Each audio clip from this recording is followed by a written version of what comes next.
Alhamdulillah wahidul qahar al-azizul ghaffar mutawwi'ul layli 'ala an-nahar tabsiratan li ulil qulubi wal absar. Asyhadu an la ilaha illallah wa asyhadu anna Muhammadan 'abduhu wa rasuluh. Allahumma shalli 'ala sayyidina Muhammad wa 'ala alihi wa ashabihi ajma'in. Raditu billahi rabba wa bil islami dina wa bi Muhammadin nabiyyan wa rasula. Rabbi zidni 'ilman warzuqni fahman. Amma ba'd. Yang saya muliakan seluruh dewan guru dari SMA 1 Biren, dan yang saya cintai kepada semua adik-adik yang telah berhadir. Baik, tanpa kita memperpanjang mukadimah, karena materi saya hari ini tentang mukadimah, jadi mukadimahnya nggak usah panjang lagi.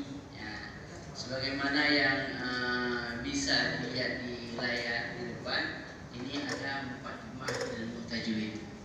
Insyaallah dalam waktu 1 jam ke depan kita akan lihat apa urgensi ataupun pentingnya belajar ilmu tajwid. Nah, sebelum kita bahas tentang modul yang kami persiapkan, ada sedikit yang ingin kami sampaikan wejangannya dari guru kami Ustaz Zaki Mubarak, yang beliau hari ini ada di Aceh namun sedang menemani Syekh Abdul Qadir. Itu sekarang di, kalau nggak salah saya, di Palembang ya. Beliau Syekh Abdul Qadir datang ke Indonesia. Nah, tentang ilmu tajwid ataupun muqaddimah ilmu tajwid ini sering sekali istilahnya hari ini kita bisa membaca Al-Quran tapi tidak menerapkan apa tajwid daripada membaca Al-Quran. Adik-adik yang dirahmati Allah Subhanahu wa taala, ya. Ada 4 hal. Nah, ada 4 hal yang utama. Yang 4 hal ini harus diperhatikan di saat kita belajar tahsin Al-Quran ataupun tahfiz Al-Quran. Karena mustahil tahfiz Al-Quran ini bisa kita pelajari ataupun bisa kita terapkan, kita menghafal Al-Quran, kalau bacaan Al-Quran kita ataupun tahsin kita itu masih amburadul ataupun berlepotan. Maka ada 4 hal di sini yang perlu dipahami. Yang pertama adalah ma'rifatu at-turuq. Ya, ada depan tulis ya. Saya sampaikan aja. Jadi mungkin bahasan ini belum sering kita dengar. Kita hanya baca Al-Quran. Tapi kita nggak tahu turuknya ataupun cara penyampaiannya ini dari siapa, riwayatnya siapa.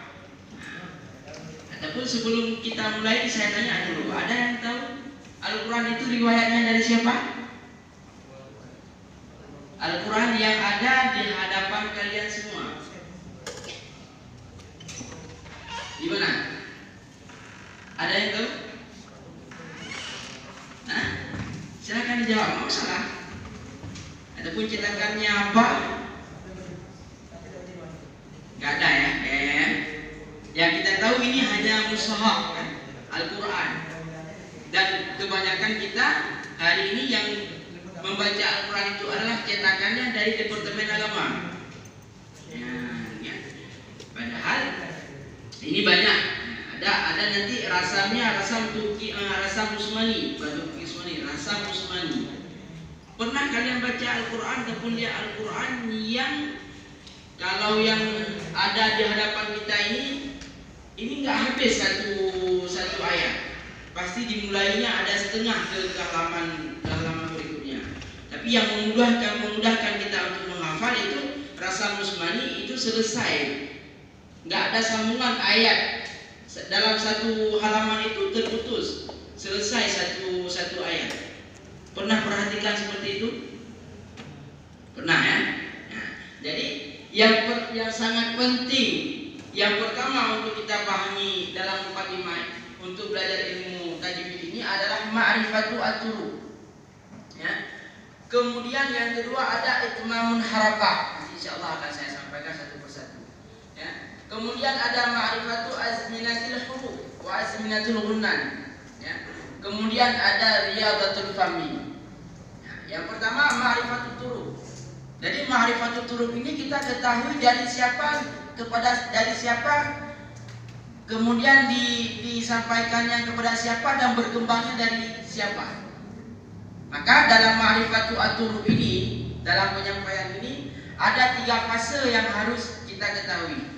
Yang pertama ada qiraah, ada riwayat, dan ada tariqah. Nah, khusus untuk kita di Indonesia, ya, kita di Indonesia, khususnya lagi di Aceh, ini kita biasanya membaca Al-Quran itu, ya, tariqahnya Imam Syatibi. Pernah dengar? Pernah dengar? Nah, mulai hari ini insya Allah kita akan fokus, akan konsen kita dengan tariqahnya Imam Syatibi. Dari mana Imam Syatibi ini riwayat ini? Maka judulnya Ma'rifatu At-Turub. Ya. Yang pertama ada qiraah. Qiraah itu adalah yang dibacakan oleh syekh ataupun al-muqri. Ya. Misal ada Imam Asim, ada Imam Ibnu Katsir, ada Imam Nafi'. Nah, ini guru pertama. Ya, jadi dinamakan dengan al-muqri. Jadi bacaan beliau, ya, itu ditiru oleh muridnya ataupun diajarkan kepada muridnya. Nah, siapa murid daripada Imam Asim? Di bawahnya ada riwayat. Artinya murid beliau, ya, itu meriwayatkan dari siapa? Dari Imam Asim.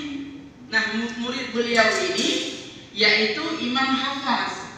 Setingkat juga nanti ada Imam Syu'bah, ada Imam Qalun, ada Imam Warash.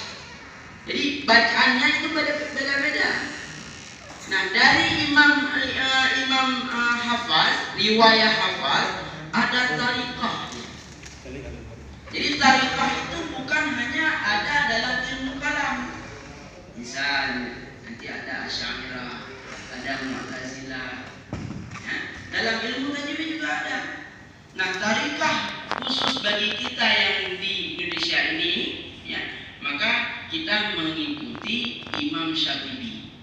Karena dari murid Imam Hafaz itu, ya, kalau nggak salah saya ada 52 tariqah. Dan tariqah yang paling masyhur itu corak bacaannya itu punya Imam Syatibi. Nah, ini yang sering kita praktekkan. Nah, perbedaannya dalam tariqah ini bagaimana? Khususnya dalam tariqah Syatibiyah pada baca mad muttasil dan mad munfasil. Yang harakatnya ada yang baca 4 harakat, ada yang baca 5 harakat. Jadi bisa disimpulkan riwayat ataupun corak bacaan Al-Quran kita ini dari perawinya yaitu Imam Asim, ya, kemudian riwayat Imam Hafaz, tariqah Syatibiyah. Sebelum ini udah pernah dengar? Belum, ya? Kita cuma baca kan? Jadi insya Allah guru kita Ustaz Hendri itu sudah ada ijazah. Kalau saya belum, malah belum habis saya tasmiyah, saya stop sama guru saya. Saya ini sudah. Ya, jadi Imam Asim dari siapa? Itu ada silsilahnya sampai kepada Rasulullah. Ya, ada catatan yang sudah saya tulis.